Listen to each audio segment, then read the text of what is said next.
We go back to our player series. Who needs to be good in order for the Cubs to be good in 2023? Could the Cubs trade a certain infielder back to his original team? And more as we kick off another week here on Locked On Cubs. Locked On Cubs, your daily Chicago Cubs podcast. Part of the Locked On Podcast Network, your team every day.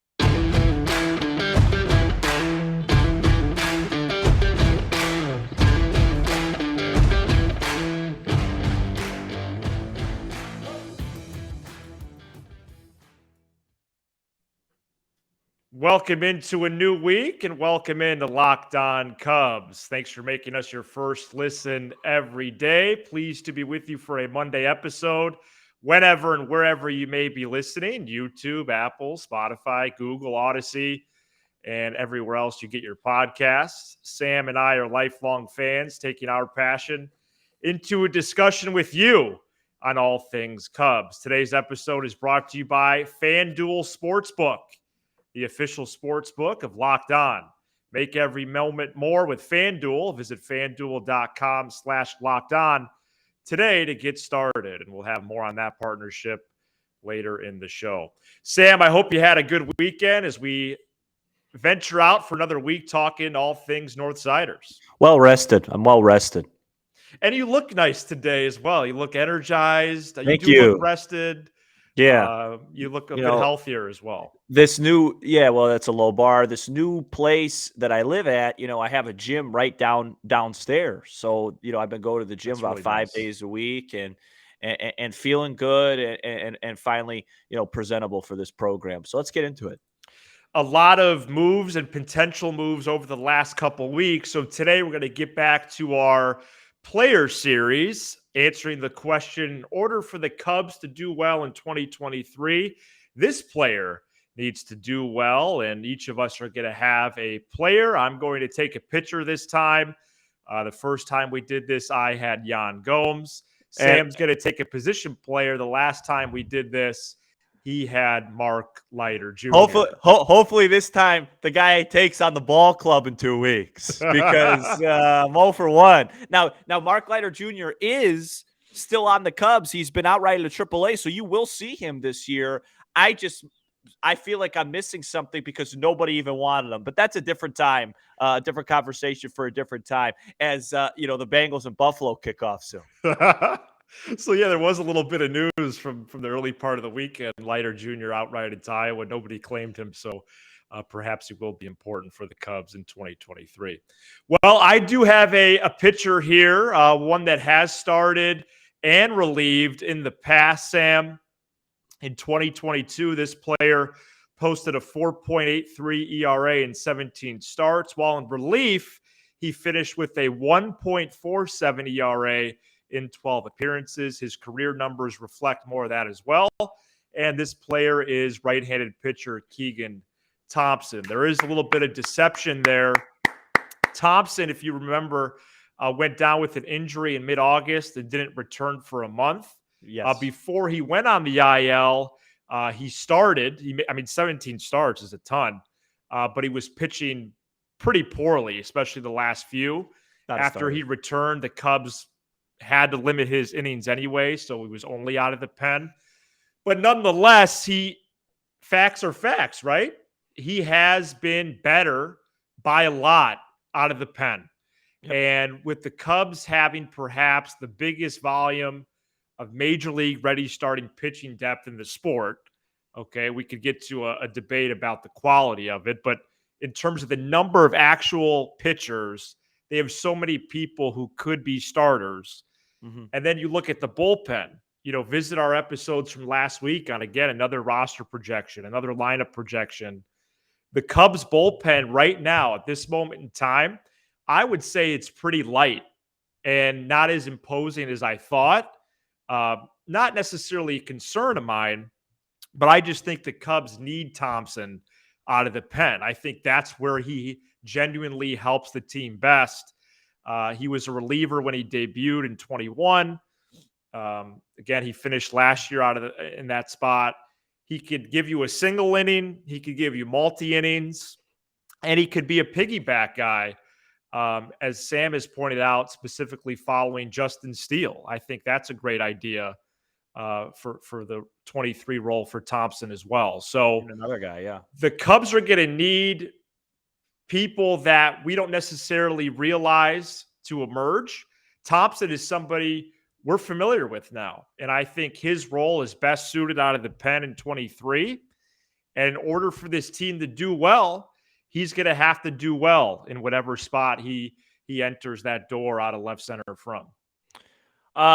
Terrific choice. We've talked about it on the show a lot. As a reliever last year, his ERA was in the ones. Yeah, 1.47, 156, 259, 221 slug. He was basically unhittable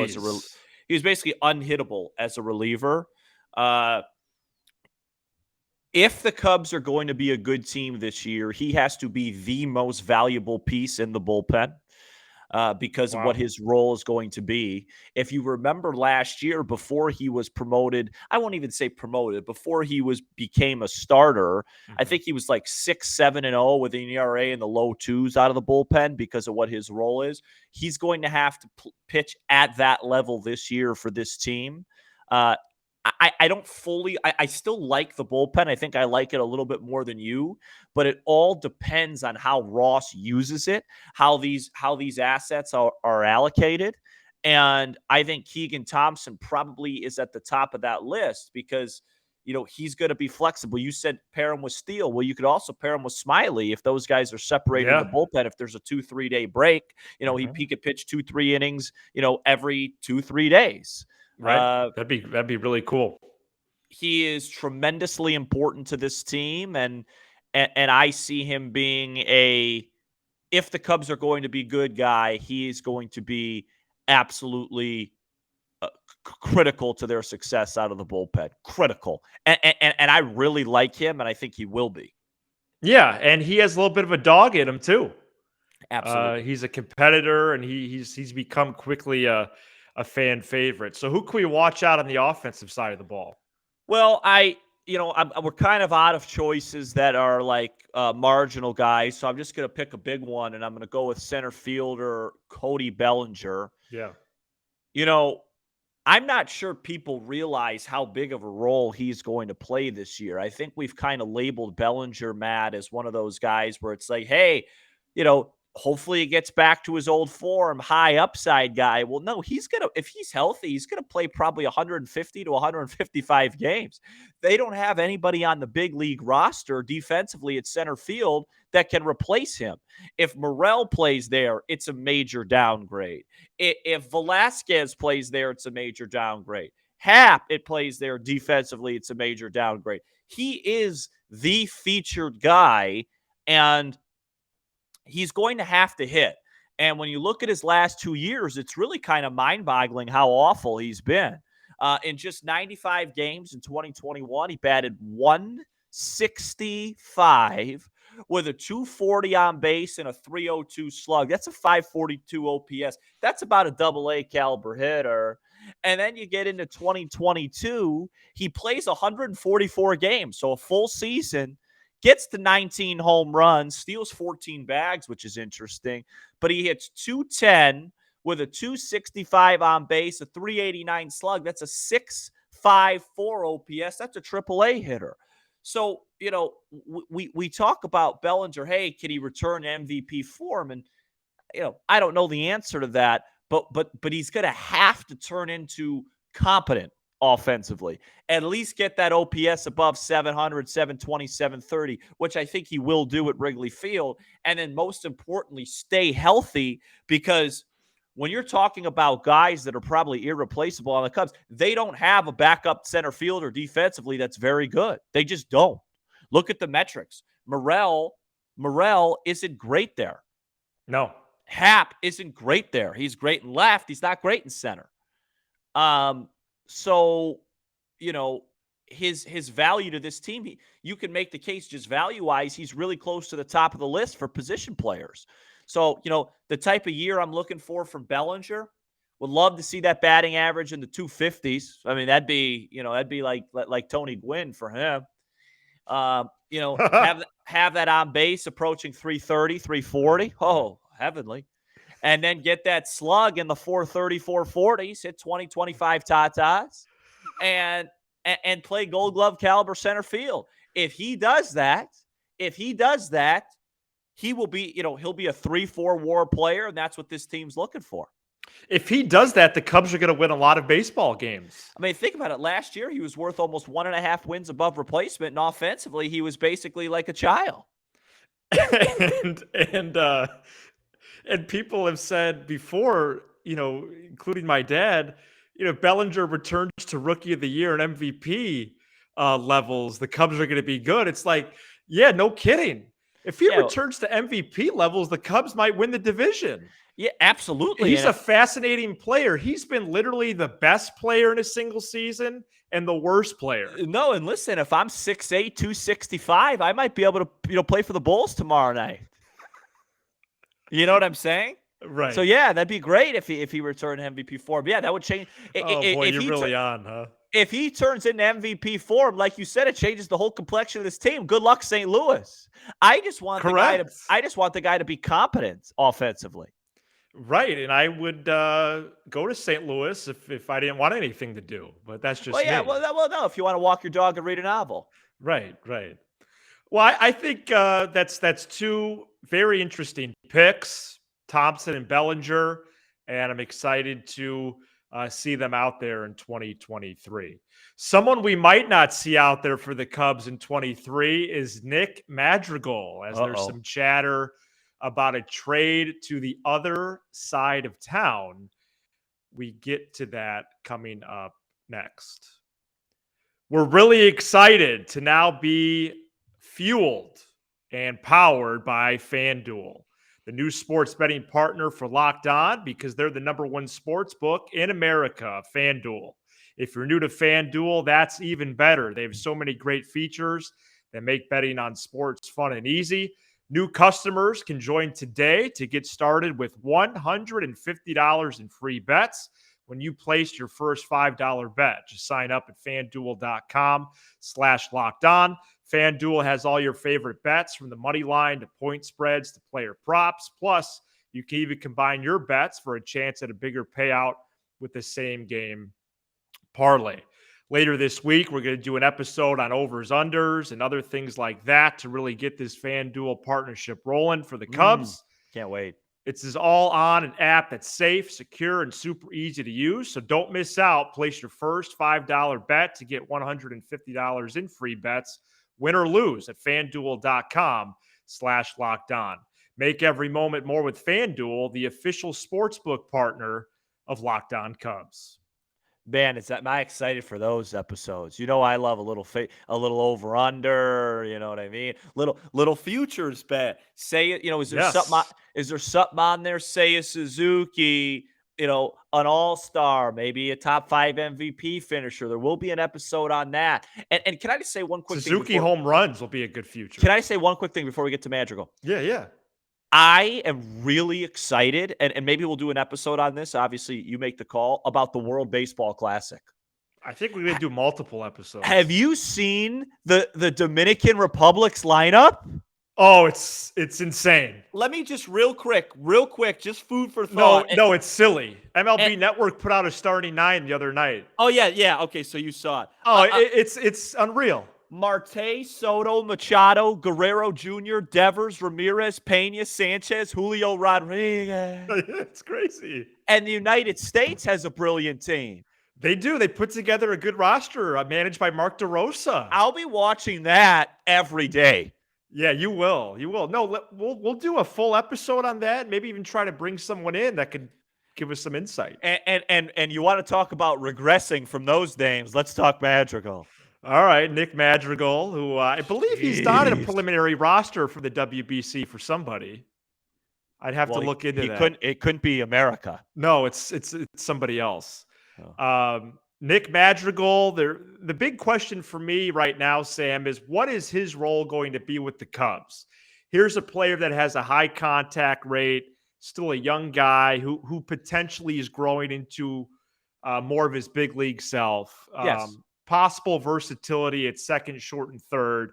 Yes. But is there, especially with the addition of Swanson, room for him on this roster, not only in 2023, but beyond? Yeah. So, USA Today's Bob Nightengale reported Sunday. Did he make a Twitter error when he reported it? Did he have a typo? No, it was in his column. Oh. That the White Sox could be interested in trading for Madrigal. This is interesting in multiple facets. One being that Nightengale is super plugged into the Sox. The Sox have a need at second. I will say the Cubs trading Madrigal back there would be somewhat funny in a way. Yeah. I'm not too invested into what the return could be for that. Right. But it's not going to be a quite lot. frankly, I just think there's a roster squeeze for him. Yeah, I mean, the Madrigal thing's tough because he's been hurt. You haven't really seen him at his best yet. And so, the people that, that comment and say, hey, you got to give him a chance. It's a fair comment. It is. The counter to it is the way the roster is constructed, his skill set isn't needed as much anymore.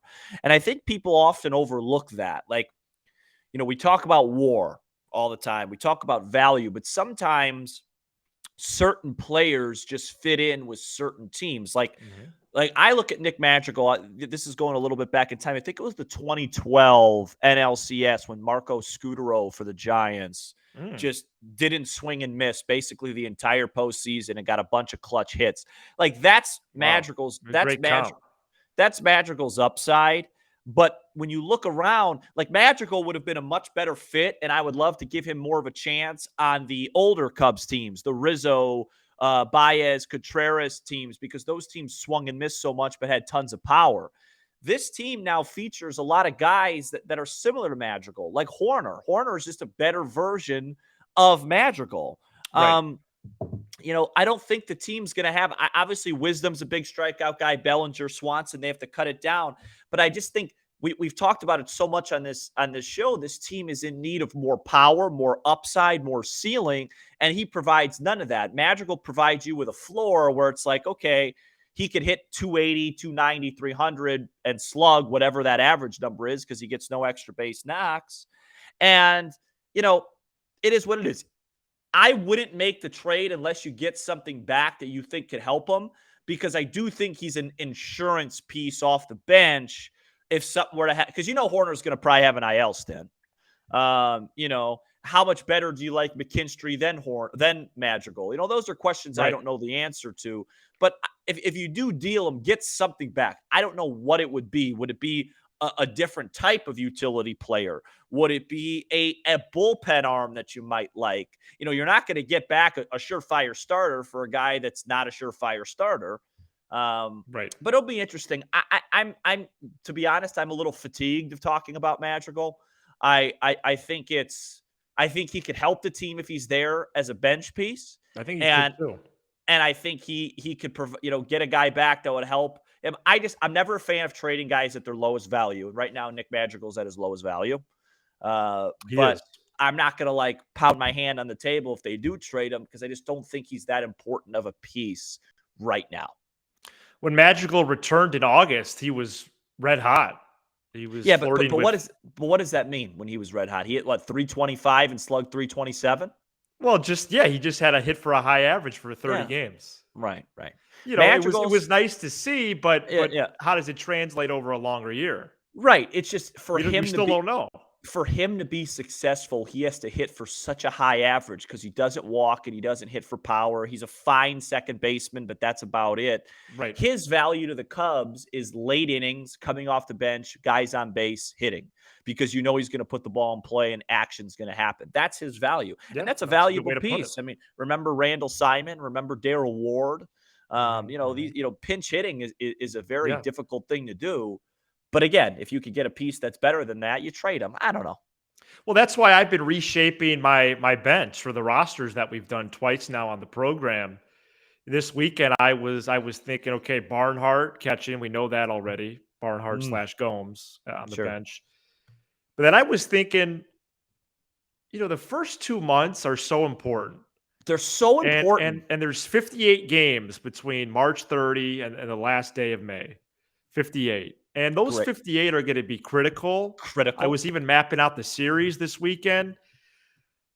I'm starting to lean towards a bench that's a major league bench with players that can help. And that would be smart. It's up to David Ross to manage that. And I would do Barnhart, Madrigal, Morel, and Mervis. And let's go. You have to be 30 out of those 58 at least. Yeah. Because if you look at their beginning schedule, it's not hard either. I'm trying to think of what I had. Yeah, 30 and 28. That's good. You've got. I mean, we'll talk about this at nauseum because there's nothing that gets me going. I keep using the word nauseum. I got to stop. There's nothing that gets me more excited than breaking down a schedule. Right. And I already know going to do that when I have the first 80 games memorized. But I just can't wait. These opening series, they play some West Coast teams in April at home. Those are got to be 2 out of 3 wins. Right. Stack wins, get off to a good start, like you said, get the good vibes flowing, whether that's with or without Madrigal. Let's just see. Let's not stress over that. Okay, I got enough to stress about. Aaron Bummer, I will say, would be a nice addition to the Cubs pen that's in seek of a lefty. If they got Bummer for Madrigal, I do that deal. Yeah, 100%. I know, Bummer's a lefty sinker baller. He gives up a lot of weak contact, but with this defense, you get Bum. Is that who he floated around, Nightengale? I'm floating it around. Oh, that's a great float. I'd like to float with it. Yeah, get the noodles out. Yeah. He's coming off an injury, so I feel like you could potentially persuade the Sox into that return. He's been outstanding when he's healthy. Hopefully it's a better return than Hoyer. And hopefully he comes back healthy as well this year. Hopefully he comes back healthy by the 2024 election. Okay. So definitely interesting to consider that type of a deal. And we'll keep our eyes on that. Are we both wearing some sort of camo today? Yes, we are. Okay. And coming up this week on the show, we have some potential crossovers with a couple Locked On shows. News to me, folks. Both Locked On MLB and Locked On MLB Prospects with Sully and Lindsey Crosby, respectively. Also going to do some lines and some odds, some props with powered by FanDuel. Excuse me. And some potential transactions and roster stuff for the Cubs as well. Coming up next, we pay tribute to a Chicago media legend. Welcome back to Locked On Cubs. Thanks for making us your first listen every day. Wanted to close the show today with a report this morning as we record here on a Sunday. Sad to report the death of WXRT DJ Lin Brehmer, who passed away on Sunday from complications from prostate cancer. He was 68. Brehmer hosted mornings on XRT from 1991 to 2020 before moving over to middays the last couple of years. He took a leave of absence this past July because of his treatments. Brehmer had a love of music, love of radio, and love of the Cubs. If you are a local listener, you likely know Brehmer's name. Obviously, we have listeners all over the country and the world, but this is definitely a local story that I wanted to bring up today. And I know I've spoken to a couple people about this already, and it was just on my heart to do this. And Brehmer was a diehard Cubs fan who had season tickets in aisle 229, did his show many times on opening day, either from Wrigley Field or an establishment in the Wrigleyville area. Recent years, when the Cubs moved to 670 The Score, he was the intro voice when the pregame show started into the game broadcast, and wanted to pay respects to Lynn Brehmer. XRT will air a tribute at 10 a.m. Monday on their airwaves. I'm sure that will be replayed or available on demand after that. Lynn Brehmer always proclaimed, "It's a great day to be alive. Today we pour one out for Lynn Brehmer." For Sam Olber, I'm Matt Cozy. This is Locked On Cubs.